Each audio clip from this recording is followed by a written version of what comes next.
الفاتح إلى سيدنا وحبيبنا شفينا رسول الله محمد بن عبد الله وعلى آله وأصحابه وأزواجه وذريته وأهل بيته أجمعين، خصوصا إلى سيدنا أحمد بن عيسى المحاجر الفقيه المقدم محمد بن علي وعلي وجميع سادة علي وعلي وصول وفروعهم وإلى حضرة النبي. الفاتحة. أعوذ بالله من الشيطان الرجيم. بسم الله الرحمن الرحيم.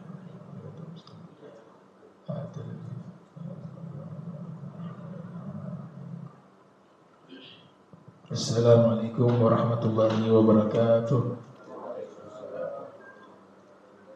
Alhamdulillahilladzi anzala al-Qur'ana bilisanin arabiyyin mubin. Thumma assalatu wassalamu ala sayyidina Muhammadin al-mab'uthi rahmatan lil alamin wa ala alihi wa sahbihi ajma'in. Amma ba'du.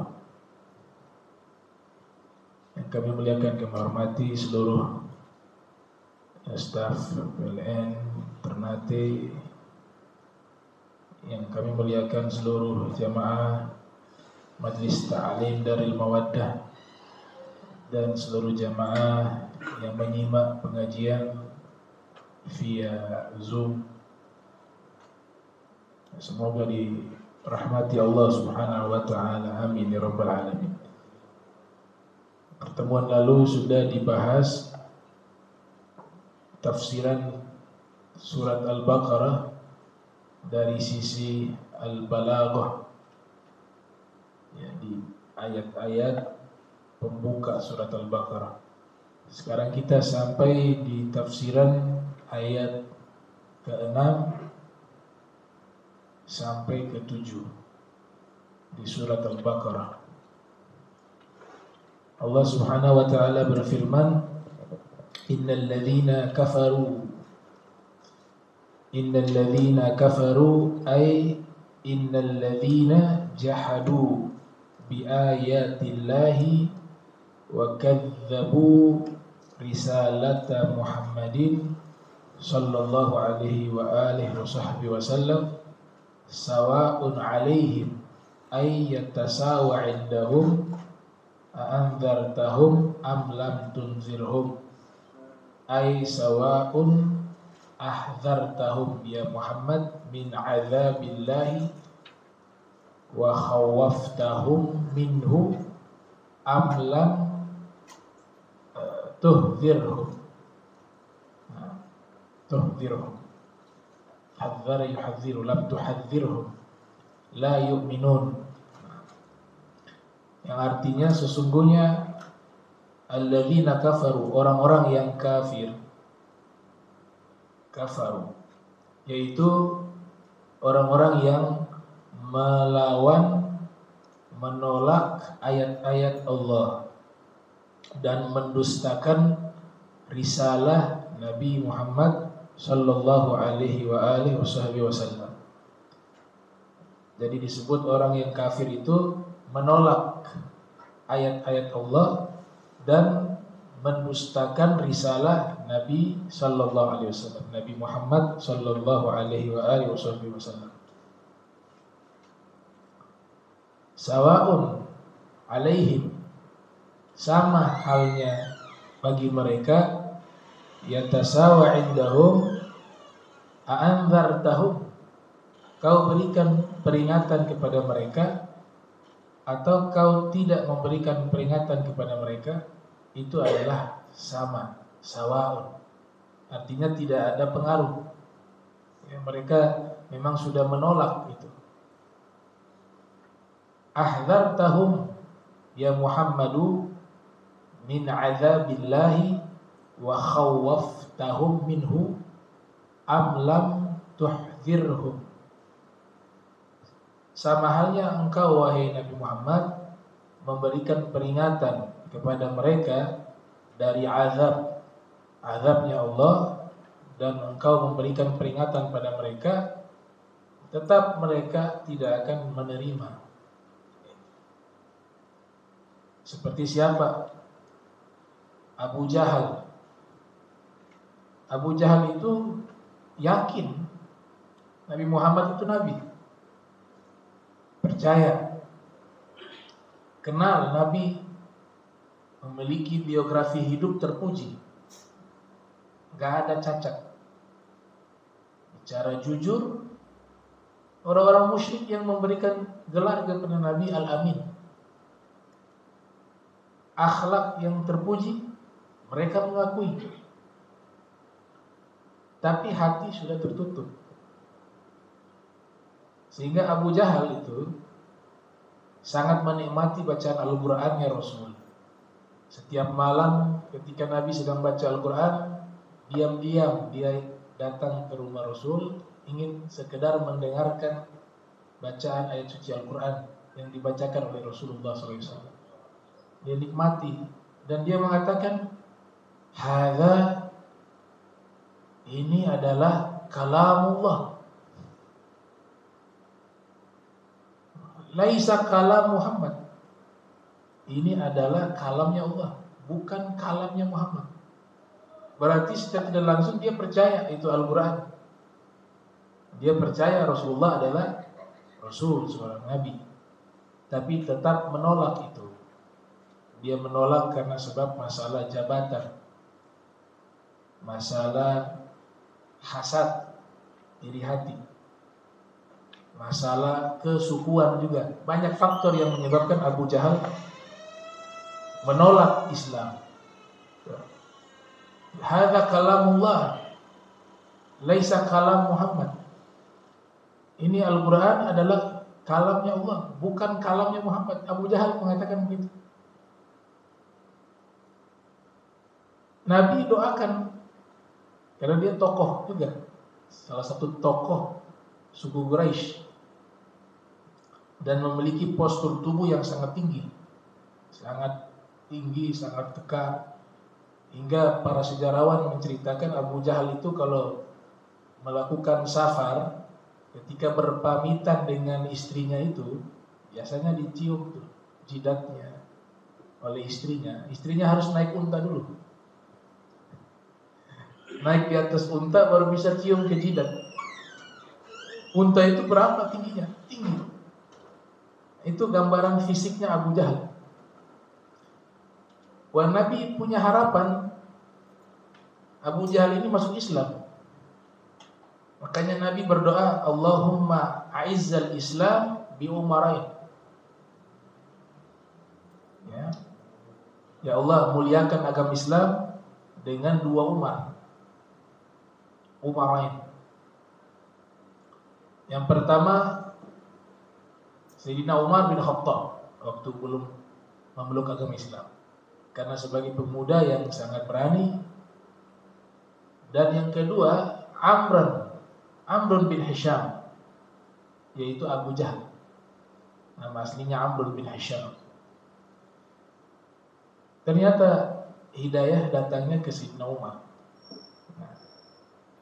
Abu Jahal tetap tidak menerima itu hidayah, ya, karena dalam hatinya memang sudah ada pengingkaran. Dengan pengingkarannya atas dasar tidak mau jabatannya itu diambil oleh Rasul, dan tidak mau sukunya kalah dengan sukunya Rasul. Ini diriwayatkan ketika terjadi peperangan, dipanggil kawannya. Abu Jahal memanggil kawannya. Keadaan ini mau terjadi perang dengan Rasul. Dipanggil kawannya ini tidak tahu masalah, mungkin dari luar daerah. Tidak tahu nih yang diperangi ini siapa. Cuma karena sahabat berteman dengan Abu Jahal, maka dia datang ingin membantu Abu Jahal. Sebelum terjadi peperangan, Abu Jahal memanggil kawannya itu, mari saya mau bicara 4 mata. Gitu. Kawannya juga punya niat ingin bertanya kepada Abu Jahal, ini kita berperang lawan siapa ini? Maka kawan itu mengatakan kepada Abu Jahal, saya mau tanya, yang kita perangi ini siapa? Sebentar nih. Kata Abu Jahal, yang kita perangi Muhammad dengan pengikutnya. Muhammad itu siapa? Oh, dipuji sama Abu Jahal. Muhammad itu seorang pemuda di suku Quraisy, orangnya baik, akhlaknya baik, orangnya jujur, sehingga ya, diberikan gelar Al-Amin dan seterusnya. Kalau dia orangnya baik, terus kenapa kita berperang dengan dia? Apa dia pendusta? Dia mengaku sebagai nabi? Enggak, jangan pernah bilang dia pendusta, kata Abu Jahal. Saya ini tahu siapa itu Muhammad. Jangan sembarangan, jangan katakan dia pendusta. Dia tidak pendusta, dia memang seorang nabi. Dia tidak pernah seumur hidup berdusta. Ini kawannya tambah bingung. Kita mau perangi orang yang tidak ada salah nih. Orangnya katanya baik, akhlaknya baik. Kemudian kalian perangi karena dia mengaku sebagai nabi, bawa ajaran agama baru. Tapi kamu katakan dia tidak pernah berdusta, dia seorang nabi. Terus bagaimana? Kenapa kita perangi dia kalau seperti itu? Maka Abu Jahal mengatakan, semua jabatan di Makkah sudah dipegang oleh suku mereka. Yang megang urusan Ka'bah, kakeknya Siqayah juga mereka, Zamzam juga mereka. Nah sekarang kalau Nabi juga dari mereka, kita jadi apa? Semua jabatan diambil oleh mereka. Maka dari sini menunjukkan bahwa Abu Jahal itu percaya, yakin kepada Rasul. Tapi apa yang dikatakan di sini? Kau berikan peringatan pada mereka juga percuma. Kenapa? La yu'minun. Nah, orang semacam ini tetap tidak akan beriman. Nah, maka dikatakan orang hebat itu al-fadlu ma syahidat, al-fadlu ma syahida bihi a'da'u, al-fadlu ma syahidal bihi a'da'u. Orang yang hebat itu ketika musuh sudah mengakui dirinya, itu hebat. Jadi musuh mengakui orang ini mulia, orang ini hebat. Kalau kawan dengan kawan wajar, sahabat dengan sahabat wajar. Tapi ketika Abu Jahal memuji Rasulullah itu luar biasa. Abu Jahal musuhnya Rasul. Wa ulama mengatakan Fir'aun hadhihi ummah. Fir'aun di umat Islam itu Abu Jahal. Bahkan dikatakan Fir'aunnya Nabi Musa lebih baik dari Fir'aunnya yang memusuhi umat Islam.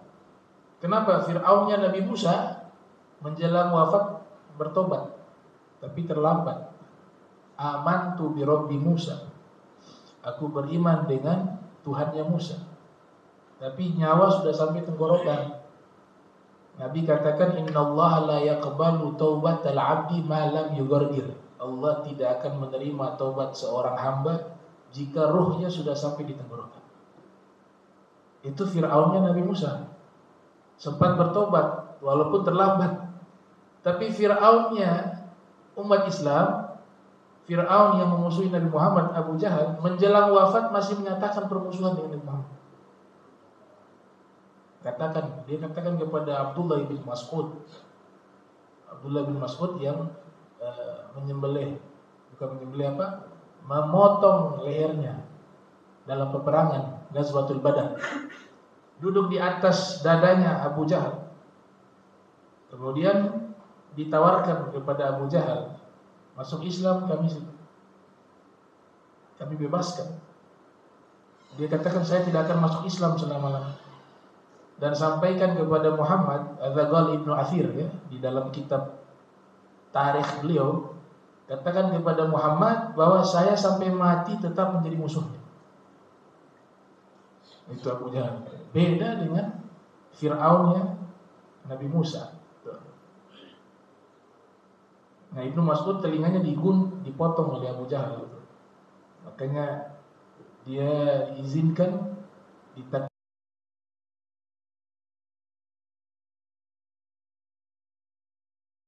Abdullah bin Mas'ud.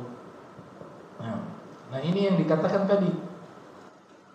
Sama kau berikan nasihat, berikan peringatan, la yu'minun ay la yusaddiquna bima ji'tahum bihi. Mereka tidak akan percaya apa yang kau datangkan pada mereka. Fala tatma' fi imanihim, dan kamu jangan berharap keimanan mereka. Jangan berharap, itu sia-sia.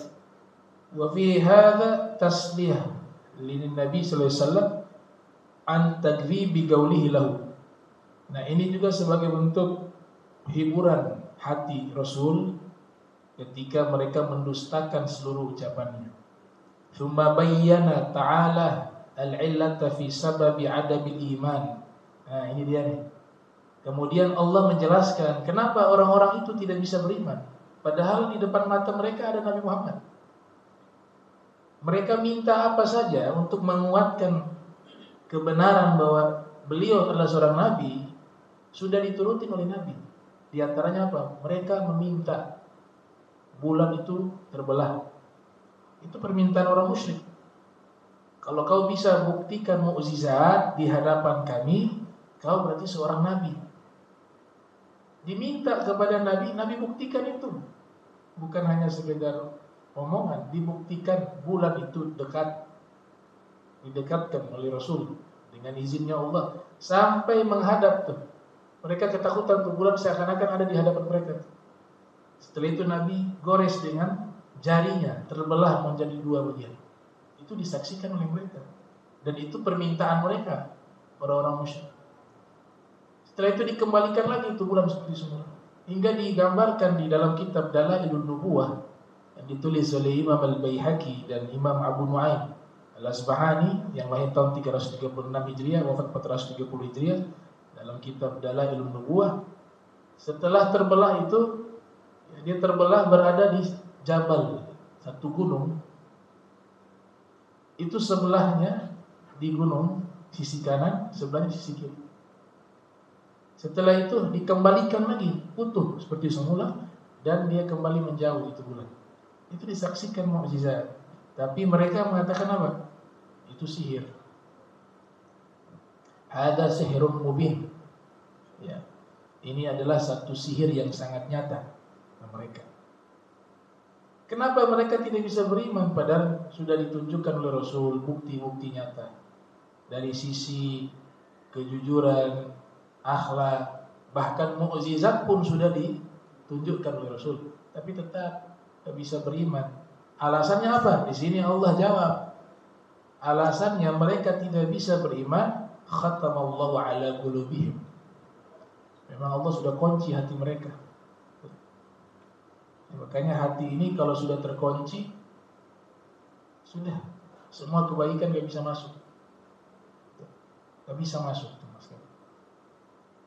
Dulu diceritakan ada seorang santri tidak main-main di zaman itu, belajar langsung kepada wali kutub di zamannya. Wali kutub di zaman itu yang dipercaya adalah Al-Habib Ali bin Muhammad Al-Habashi di kota Seoul. Ini santri punya ayah ulama, punya harapan anak ini nanti jadi ulama besar. Disuruh sekolah sampai ke Seoul, diantarkan oleh sang ayah. Tidak main-main, langsung ta'lim, belajar di tempat wali kutub Habib Ali bin Muhammad Al-Habashi. Tinggallah dia di sana. Dan itu sekolah pesantren pertama di Hadramaut. Nama Ribatul Ilmi Syarif, nama sekolah. Sampai sekarang masih ada sekolahnya. Sekolah pertama di Hadramaut, pesantren itu. Setelah itu Ribat Al-Habib Abdullah Syatiri, kemudian Ahqaf, Darul Mustafa baru.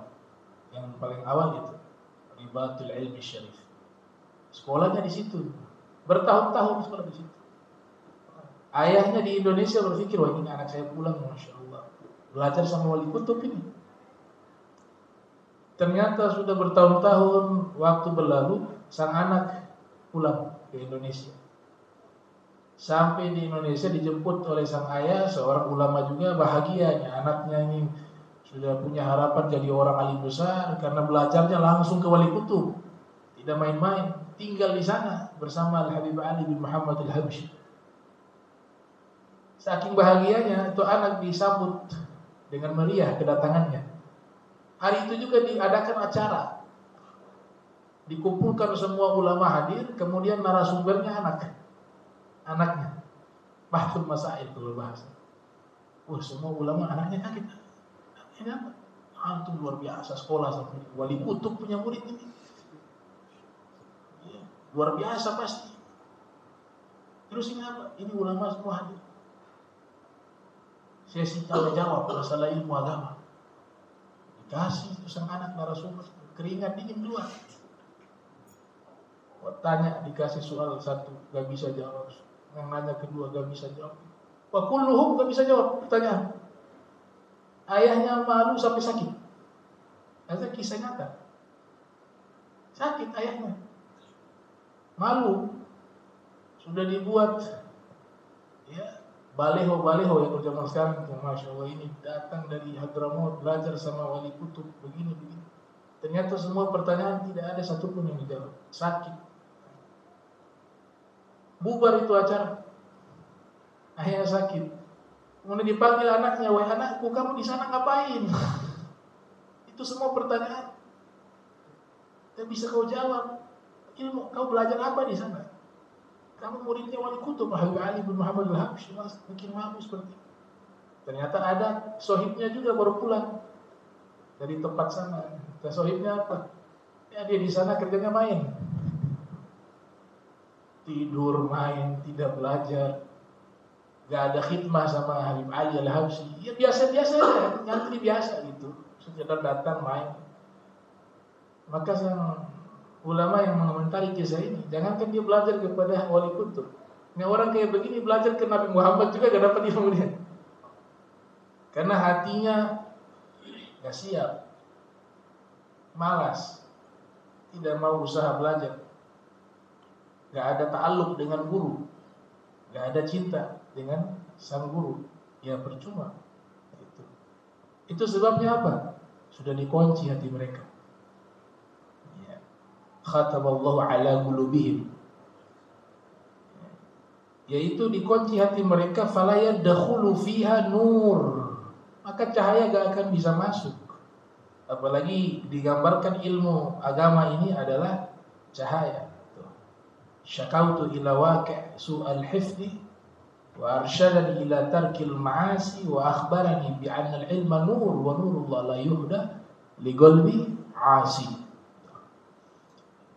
Saya mengadu kepada guru saya, kata Imam Syafi'i, Imam Waqi' Ibn al-Jarrah. Hafalan saya menurun kekuatannya. Maka sang guru mengatakan, tinggalkan maksiat, karena ilmu itu cahaya, dan cahaya gak bisa masuk ke dalam hati yang penuh dengan kemaksiatan. Padahal Imam Syafi'i dihikayatkan itu gak sengaja lewat pasar, biasanya gak lewat pasar kalau mau menuju ke tempat belajarnya. Tapi waktu itu ada beberapa hal akhirnya terpaksa lewat pasar, jalan, kemudian ada wanita pakaian pakai cadar, angin bertiup, gak sengaja bagian betis telapak kakinya kelihatan, yang bukan mahram. Imam Syafi'i lihat gak sengaja tuh telapak kakinya tuh. Akhirnya apa? Hafalannya jadi rusak. Kalau kita sudah lama rusak hafalannya. Di Indonesia ini Ustaz Abdul Somad ya pernah kasih kisah tuh, saya masih ingat Ustaz Abdul Somad kisah. Jadi ada imam Palestina tuh hafal Al-Quran 30 juz, jadi tamu di Masjid Istiqlal. Sampai di sana, habis itu acara disuguhi makanan. Orang sana agak biasa makan makanan gado-gado dan biasa makan roti. Akhirnya minta izin keluar cari roti. Diantarlah sama panitia. Tibalah di toko roti, sang imam ikut turun ingin masuk. Depan pintu roti, toko roti itu udah jadi masuk. Ditanya kenapa? Dikatakan, saya mau jaga saya punya hafalan yang sampai hilang 30 juz. Di dalam itu paha terlihat perempuan, ya, betis terlihat, aurat terbuka. Jadi saya takut hilang hafalan saya. Tidak lama masuk ke mobil, Ustaz Somad datang. Kenal juga penitianya. Ustaz Somad langsung cari roti, langsung masuk dalam. Masuk beli roti, keluar. Penitian, Ustaz, tadi imam ini mau masuk gak jadi karena takut lihat aurat terbuka, takut hafal Al-Qurannya itu hilang, makanya gak jadi masuk. Tapi Ustaz langsung masuk. Ya, punya saya sudah lama hilang. Punya saya itu sudah lama hilang itu hafalan. Nah, karena apa? Ilmu itu cahaya, al-ilmu nur, ya. Jadi ada yang tanya ke salah satu ulama di Hadramaut, dikatakan bahwa di Hadramaut, di kota Tarim khususnya itu beruntung. Banyak jadi wali karena gampang jalannya. Gak ada maksiat di sana. Kami di Indonesia sulit jadi wali, maksiat di mana-mana. Ternyata ulama Tarim ini menjawab terbalik. Justru kalian di sana lebih cepat jadi wali. Kenapa? Karena tantangannya lebih besar. Sekali kalian jadi wali itu magum kalian tinggi sekali. Kalau kami di sini nggak ada tantangan, semua sudah wanitanya sudah bercadar, kemudian tidak ada maksiat, ya. Nggak ada tantangan. Jadi wali bisa, tapi kalau kalian punya itu Indonesia, kalau jadi wali itu magumnya tinggi sekali, karena tantangan kalian begitu banyak dan lebih susah. Gitu. Makanya al-ajru bi qadri nasab. Ganjaran sesuai dengan capeknya kita. Upah yang Allah kasih sesuai dengan capeknya kita dalam taat kepada Allah. Khatamallahu ala qulubihim wa inna ab'ada qulubin nas min rabbina rahim qalbun qasi. Manusia yang paling jauh dengan Allah adalah manusia yang paling keras hatinya. Paling keras hatinya, itu paling jauh. Mau tahu jauhnya hamba dengan Sang Pencipta? Seberapa keras hatinya dia dalam menerima kebaikan. Nah, disitulah dia pangkatnya di sisi Allah. Nah, orang yang hatinya hidup disebut hati hidup. Ada hati yang mati, ada hati yang hidup. Hati yang hidup itu misalnya ketika menyebut nama Allah ada getaran dalam hati. Wa idza dzukirallah wajilat qulubuhum. Itulah ayatnya begitu ya. Apabila mereka wa idza dzukirallah. Dzukira apa dzukiru? Dzukira. Apabila mereka melihat Allah wajilat qulubuhum. Wa idza dzukirallah dzukirallah wajilat qulubuhum. Apabila Allah diingat, hati mereka bergetar. Wa idza tuliyat alaihim ayatuhu zadatuhum imana. Kalau dibacakan ayat, imannya bertambah. Ini tanda-tanda hati hidup. Nama Allah disebut hati bergetar, baca Al-Qur'an tambah iman. Gitu. Dalam hadis dikatakan juga bahkan dalam sampai ke level meneteskan air mata ketika membaca Al-Quran, ketika zikir. Nah, itu berarti alamat hatinya hidup. Mudah menerima nasihat. Hingga nasihat itu kadang-kadang dia ambil dari sumber-sumber manapun selama baik dia terima. Itu hati hidup. Khudhil hikmah walau kharaja min famil bahaim. Ambillah nasihat yang baik walaupun keluar dari mulutnya hewan. Dalam ucapan yang lain, dari ucapannya orang gila sekalipun, selama itu baik dia ambil jadi nasihat. Dalam riwayat yang lain, khudhil hikmata walau kharaja min duburi dajaj. Ambillah hikmah walaupun hikmah itu keluar dari pantatnya ayam. Itu bahasa-bahasa asfiya para sufi. Hikmah, nasihat baik diambil. Tapi kalau ilmu gak boleh, harus beda ya, ngambil nasihat baik ke siapapun boleh, tapi kalau ngambil ilmu agama harus lihat orangnya. Ngambil hadis Nabi harus lihat orangnya. Makanya ada ilmu jarh wa ta'dil untuk menyeleksi para periwayat hadis. Apakah benar ini dari Nabi? Tidak. Orangnya siapa? Ini belajar dari mana? Dapat dari mana ini hadis? Nah, itu beda. Jadi bab nasihat dengan bab ilmu beda. Kalau nasihat orang kafir juga bisa kita ambil selama dia baik nasihatnya. Misalnya nasihatnya Presiden Amerika tuh, yang saya kutip, dia mengatakan when I do good I feel good, when I do bad I feel bad. It is my religion. Jika aku melakukan kebaikan, aku merasa baik. Jika aku melakukan satu keburukan, aku merasa buruk, merasa sedih. Itulah agama. Don't judge the book by its the cover. Jangan menghukumi buku lewat covernya. Ini kan bahasa-bahasa orang-orang barat, non muslim, tapi kan baik, bisa bab nasihat. Tapi ketika bab ilmu, lagi bahas hadis, tafsir, fikih, itu harus dilihat gurunya siapa. Tuh. Jadi kaidah yang mengatakan tuh, ya, khotib-khotib kalau di Ternate pakai tirai, ya, kebanyakan tuh tirai, jadi tidak tahu yang khutbah siapa. Itu filosofinya adalah apa? Ambil nasihat kepada siapapun, jangan lihat orangnya siapa. Nasihatnya baik diambil. Unzur maqala wala tanzur man qala. Lihatlah apa yang dia katakan, jangan melihat siapa yang katakan. Sengaja ditutup sehingga tidak nanti orang tahu, ya ini saya kenal dia. Cek di Bekasi, saya kenal beliau. Anak baru kemarin tuh. Gitu. Tapi kalau ditutup, dia terkenal, masya Allah luar biasa bagus, betul. Karena dia tidak lihat, dia hanya fokus di ucapannya yang baik itu diambil. Tapi ketika dibuka, walaupun ucapannya sama, pasti akan menolak, apalagi dia kenal. Mungkin nanti akhir khutbah baru dibuka tuh kelihatan. Ya dia yang bicara, terjadi sudah. Dia. Nah, itu filosofinya tuh, bab nasihat.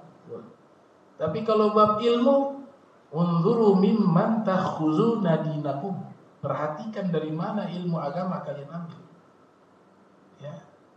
Jangan ngikut orang yang gak pernah belajar. Siapapun dia. Nanti sudah gak pernah belajar, jadi tokoh, gak ada guru yang bimbing, dia inovasi sendiri semua ilmu itu. Dia sudah gak tahu mana yang salah, mana yang benar. Kadang sudah merasa jadi hebat sendiri. Sudah rasa magomnya tinggi, jadi wali sendiri. Jadi yang lantik jadi wali dirinya sendiri. Dia memproklamirkan dirinya wali, kemudian ilmu tidak pernah belajar, nanti ujung-ujungnya lewat mimpi. Saya dapat ilmu dari lewat mimpi sana, lewat mimpi sini.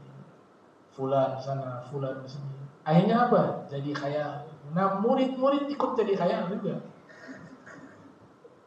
Jadi khayal. Padahal kita hidup bukan di alam khayal, di alam nyata. Mimpi gak bisa diteliti masalahnya. Orang kalau cerita mimpi, kita gak bisa jamin apakah benar gak mimpinya. Yang mimpi pun tidak bisa tahu itu benar tidak. Karena mimpi ada juga dari imajinasi, ada dari syaitan, ada mimpi dari Allah. Itu.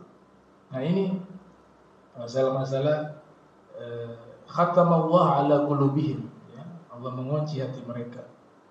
Tapi kalau ada guru, kita ada kesalahan, ditegur. Enaknya ada guru di situ. Jangan baca kitab itu, gak boleh gitu. Karena isinya begini. Jangan dulu ngajar yang ini. Ini dulu kitab awalnya. Begitu. Oh itu hadisnya keliru, jangan diartikan begitu. Itu kalau ada guru kita laporkan, ditasheh, diperbaiki. Nah yang gak ada guru ini bahaya. Yang tasheh dia sendiri, yang ijtihad dia sendiri, jadi rusaklah agama. Jadi harus cerdas juga. Cerdas. Ya zaman sekarang udah banyak bohong-bohong banyak. Bohong-bohongnya banyak. Para aulia dulu menutup diri, tidak mengumbar kelebihan mereka. Kalau ilmu laduni itu diuji di zaman dulu ya. Ada ilmu itu ada. Kita gak ingkari itu. Al-Quran yang menyatakan Allamnahu min ladunka ilma.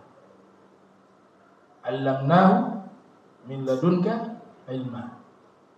Allah ajarkan ilmu dari sisinya. Tidak pernah belajar, tahu-tahu jadi berilmu. Ada, tapi sejuta hanya berapa orang. Dan Nabi gak suruh pakai cara itu. Nabi suruhnya thalabul ilmi faridatun ala kulli muslim. Ulama nyuruhnya, lihatlah siapa orang yang kalian belajar daripadanya. Maknanya dia belajar di mana nih? Sanatnya kemana? Gurunya siapa? Tapi ilmu laduni ada. Konsekuensinya orang yang mengaku dapat ilmu laduni harus diuji sama ulama. Karena tidak mungkin dia penjelasannya ngawur. Dan itu terbukti. Dulu di Maroko ada satu ulama namanya Sayyid Abdul Aziz Ad-Dabbad. Gak bisa baca tulis.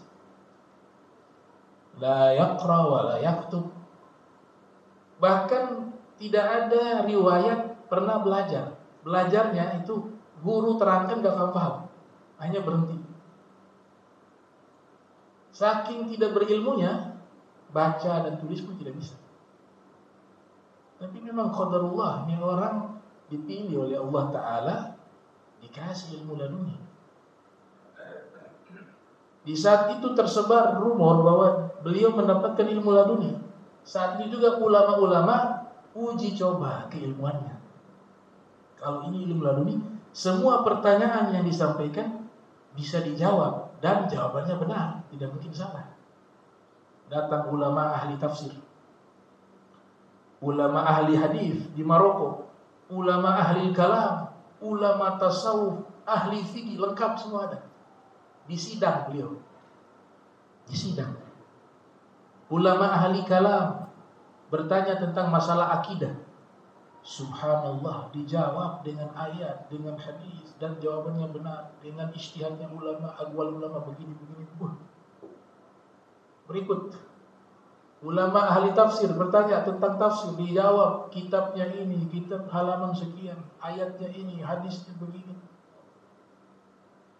Selesai, ulama hadis bertanya tentang masalah hadis, dijawab hadis begini, riwayat begini, kitab ini, kitab rawahu ini, dan itu benar semua, bukan karangan. Begini. Ulama fikih bertanya, dijawab juga bab fikih, mazhab Syafi'i begini, mazhab Hambali begini, mazhab Maliki begini. Begini dalilnya, istinbatnya begini, manhajnya begini, mazhabnya Sufi begini. Ditanya tasawuf, dijawab juga. Semua ilmu dijawab dan semuanya sesuai dengan keilmuan. Dijadikanlah kitab jawabannya beliau oleh ulama yang kelak menjadi murid, namanya Syekh Ibnu Mubarak, yang menghimpun penjelasan dari Said Abdul Aziz Ad-Dabbagh yang diberikan ilmu laduni. Dijawab semua pertanyaan itu, dihimpun, dikompilasi jadi satu kitab namanya Al-Ibris. Al-Ibris min kalami Said Abdul Aziz. Nah, sekarang yang ngaku ilmu laduni, mari kita tanya. Zakat ada berapa? Zakat ada 2, zakat badan, zakat mal. Zakat mal berapa? Bingung dia. Jawabnya ngawur. Baca ayatnya salah Al-Quran, baca hadisnya salah, baca doanya salah, secara nahwu salah. Oh gak bisa, ilmu laduni harus sesuai dengan ilmu, gak bisa salah, gak bisa, dia sesuai dengan kaidah ilmu. Oh berarti ini dusta. Jadi gampang kalau ilmu laduni itu kita uji dulu.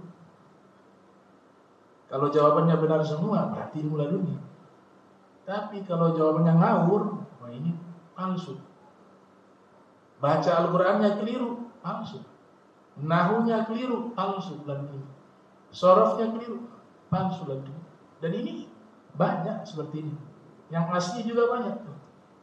Syekh Ali Khawas, gurunya Syekh Abdul Wahab Sya'roni, diuji juga, ditanya pertanyaan, dijawab. Jadilah kumpulan kitab Ad-Durrul Ghawwas fi Fatawa Syekh Ali Khawas. Kumpulan penjelasan Syekh Ali Khawas, tidak bisa baca, tidak bisa tulis, tapi mampu menjawab ya, pertanyaan-pertanyaan yang sulit di dalam ilmu agama dan sesuai dengan kaidah keilmuan. Oh berarti ilmu laduni. Walaupun la yaqra wa la yaktub, tidak bisa baca, tidak bisa tulis. Nah, ini yang ngaku-ngaku ilmu laduni, nanti kami tanya dulu masalah fikih, ya, masalah tauhid, masalah. Kalau bisa jawab berarti betul. Jadi murid saya belajar. Tapi kalau bab toharo saja belum khatam, jawabnya ngawur, jangan ngaku-ngaku ilmu laduni, dosa karena bawa nama Rasul. Kalau bohong atas nama agama, bawa nama Nabi Muhammad SAW. Itu konsekuensinya adalah mengambil satu kursi di dalam neraka. Nah, ini, kemudian terakhir,